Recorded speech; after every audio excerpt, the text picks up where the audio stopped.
नाशिकमधील वणी इथं एका राजकीय पक्षाच्या उपतालुकाध्यक्षानं पाण्याच्या बॉटलचे पैसे मागितल्यानं संतापून हॉटेलच्या काचा फोडल्या आणि मालकासह दोघांना बेदम मारहाण केली। मंगळवारी रात्री घडलेली ही घटना हॉटेलमधील सीसीटीव्ही कॅमेरामध्ये कैद झाली आहे।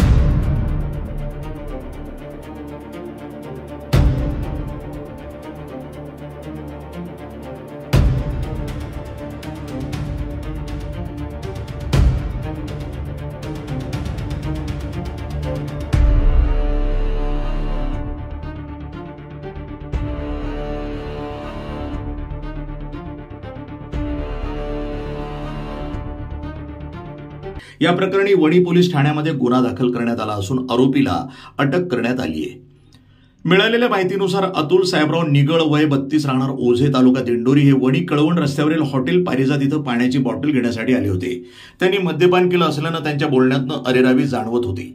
बॉटलचं पैसे मागताच निगळ यांनी मी हॉटेल फोडून टाकेन अशी धमकी देत शिवीगाळ करण्यात आली त्यानं।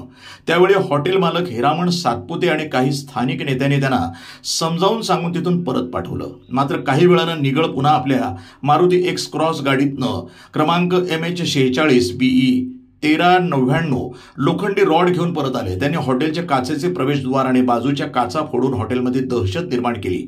यावेळी त्यांनी हॉटेल मालक हिरामण सातपुते यांच्या पोटावर आणि हातावर तसंच दिलीप पंढरीनाथ बहिरम यांच्या डोक्यावर आणि हातावर लोखंडी रॉडनं मारून गंभीर दुखापत केली। तुमचं हॉटेल ठेवणार नाही अशी धमकी देत त्यानं हॉटेलचं मोठं नुकसान केलंय। या घटनेनंतर हिरामण सातपुते यांनी पोलिसात तक्रार दाखल केली असून अतुल निगळ यांना अटक करण्यात आली आहे। साधारण 8:30 ते 9च्या दरम्यान हॉटेलमध्ये आले। 2 जण शुद्धीत होते पूर्ण, ते निघून गेले। हा भाऊ पिलेला होता, यांनी बिस्लरी मागितली, मुलांनी पैसे मागितले, त्याच्यावरून त्यांनी कुरापत काढली। आम्ही गावचे माणसं आहे, आम्ही पैसे देणार नाही, तुम्हाला काय करायचं करा।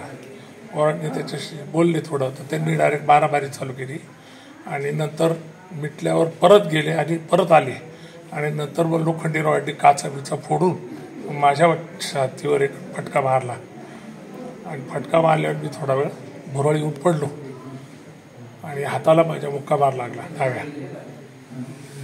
हॉटेलच्या काचा फोडल्या मोठ्या, किचनमध्ये काही नुकसान केली